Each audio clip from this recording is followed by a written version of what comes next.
नमस्कार बंधू भगिनींनो, आपल्या सगळ्यांचं सहर्ष स्वागत आहे स्वास्तिकम या माझ्या चॅनलवर। आज मी आपल्यासाठी श्री नवनाथ भक्तिसार या पोथीचं वाचन घेऊन आलेली आहे। आपल्या सगळ्यांनाच माहीत आहे माझं 11 दिवसाचं पारायण सुरू आहे आणि आजचा त्यातील 8वा दिवस आहे। तर आज सुद्धा आपण 3 अध्याय करणार आहोत। तर चला मग आधी सगळ्यात आधी देवाला नैवेद्य अर्पण करून घेऊया।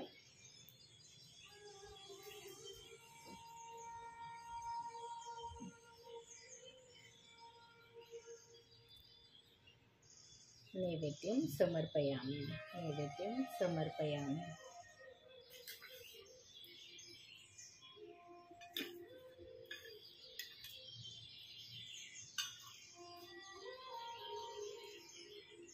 नैवेद्यं समर्पयामि।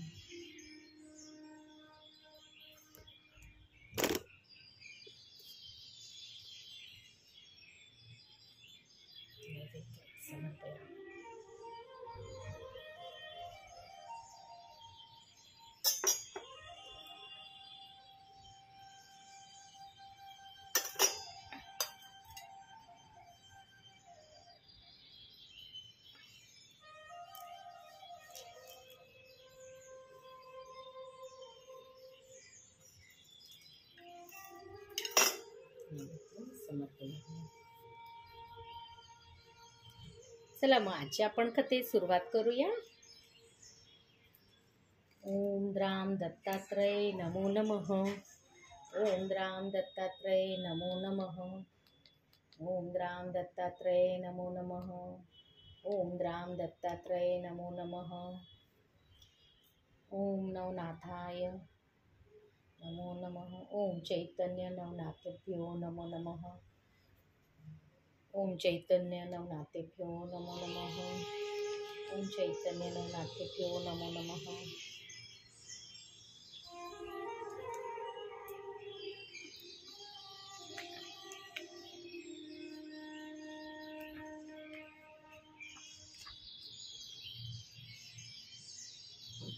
अध्याय 30 भ्रतरीचा विद्याभ्यास चौरंगीचे पूर्ववृत्त। श्री गणेशाय नमः। श्री सरस्वतीभ्यो नमः। गिरनार पर्वतावर 3 दिवस वास्तव्य करून गोरक्षांनी दत्तप्रभूंकडे जाण्याची परवानगी मागितली। तेव्हा त्यांनी नाथजींना मच्छिंद्रनाथांना घेऊन येण्याची आज्ञा केली। त्यानुसार ते गर्भगिरीकडे निघाले। त्यांना निरोप दिल्यानंतर दत्तप्रभूंनी भ्रतरींना नाथपंथाची दीक्षा देऊन निज कृपेने चिरंजीव केले। त्यांना अनेक कला, विद्या आणि अस्त्रांचे ज्ञान दिले। त्यानंतर त्यांना नाग अश्वत्थाकडे पाठवले। तेथे मच्छिंद्रप्रमाणे कष्ट घेऊन त्यांनी सर्व दैवते अनुकूल करून घेतली। मग दत्तात्रेयांनी त्यांना बद्रिकाश्रमास तपश्चर्याला बसवले आणि गिरनार क्षेत्री परतून मच्छिंद्रनाथांच्या येण्याची वाट पाहू लागले। चौरंगीचे पूर्वरूप। गर्भगिरीवर गेलेल्या गोरक्षांनी मच्छिंद्रनाथांना दत्तात्रेयांचा निरोप सांगितला। तेव्हा त्यांच्या डोळ्यात पाणी तरळले। काही दिवसांनी ते उभयंता गिरनाराकडे निघाले। वैदर्भ देशातून जात असताना ते कौंडिन्यपुरास आले। तेथे भिक्षेसाठी हिंडत असताना त्यांना एका चौकात हातपाय तुटलेल्या स्थितीत एक विवळत असलेला एक राजबिंडे युवक दिसले। ते तेथील शशांकर राजाचे पुत्र कृष्णागर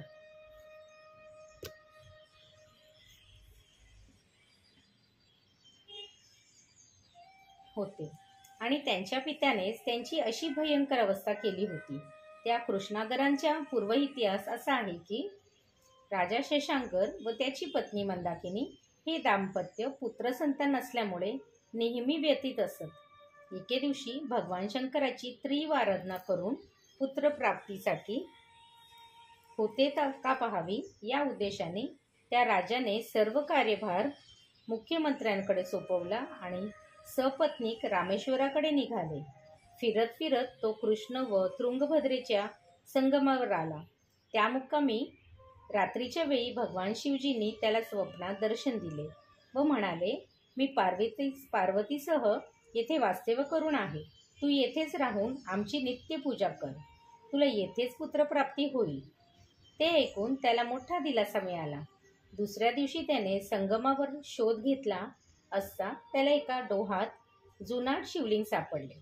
त्याने त्याची यथाविधी प्राणप्रतिष्ठा केली, मंदिर बांधले, पुजाऱ्यांची नेमणूक केली आणि हेच रामेश्वर आहेत या श्रद्धेने त्यांची सेवा करत तेथेच राहिला.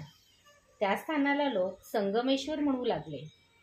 त्या संगमापासून जवळच असलेल्या भद्रसंगम गावी मित्राचार्य व शरयू नावाचे एक ब्राह्मण दाम्पत्य राहत असे. त्यांनाही मुलबाळ नव्हते, म्हणून ते दोघेही संगमेश्वराची आराधना करू लागले. अशा प्रकारे शशांकर राजा आणि मित्राचार्य विप्र शिवारानाथेत कालक्रमण करत असताना तिकडे स्वर्गलोकी एक विलक्षण प्रकार घडला. एके दिवशी भगवान शंकर आपल्या गणपरिवारासह असताना सर्वांचे मनोरंजन करण्यासाठी त्यांनी सुरोचना अप्सरेला पाचारण केले. त्यासमयी नृत्य करत असताना शिवजींचे दिव्य रूप पाहून तिच्या मनात त्यांचा संग घडावा अशी वासना उद्भवली. त्यामुळे तिच्याकडून चुका होऊ लागल्या. तेव्हा तिची अवस्था जाणून शंकरांनी तिला थांबवले व म्हणाले, तुझ्या मनात भलतेच काय आले आहे?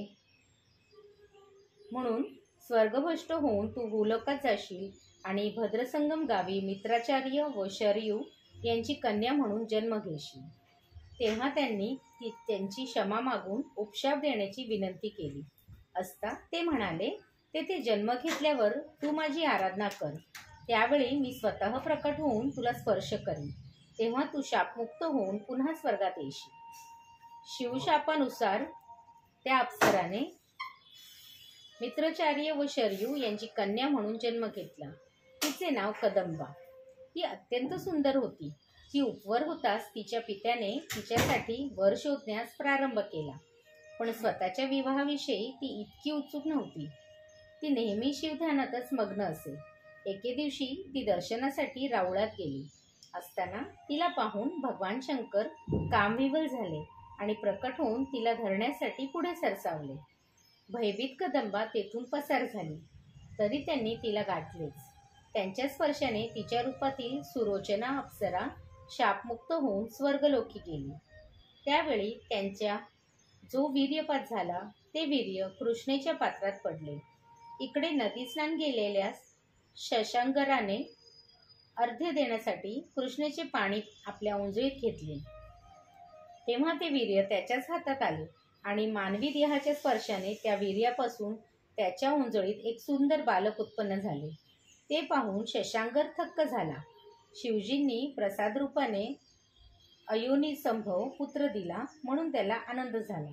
त्याने घरी जाऊन ते बालक मंदाकिनीच्या हाती दिले. तेव्हा तिलाही वात्सल्याने पाना फुटला. मग तो राणीसह कौंडिन्यपुरास परत गेला.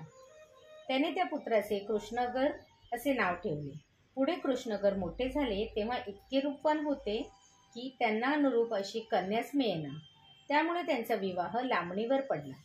याच सुमारास मंदाकिनी मरण पावली. त्यामुळे राजाला एकटेपणा असह्य झाला. त्याने चित्रकूटचा राजा भुजध्वज याची कन्या भुजावंती हिच्याशी लग्न केले. लग्नाच्या वेळी ती 13 वर्षाची तर कृष्णगर 17 वर्षाचे होते. राजाने तिच्यासाठी एकांतस्थानी एक महाल बांधला होता. आपल्या एक सावत्र पुत्र आहे हे तिला माहीत होते, पण तिने त्यांना कधी पाहिले नव्हते.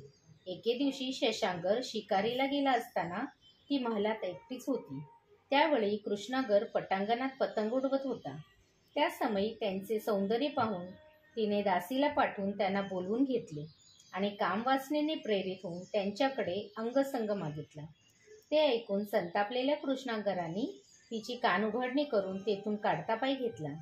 त्यावेळी ते आपले सावत्र पुत्र आहेत हे कळताच ती घाबरली आणि या घटनेचा बोभाटा झाल्यास काय होईल या विचारांनी तिच्या मनात हल्लाखोळ माजला. अध्याय 30 समाप्त. ओम श्री दत्तप्रभू पर्णमस्तु. शुभं भवतु, शुभं भवतु, शुभं भवतु.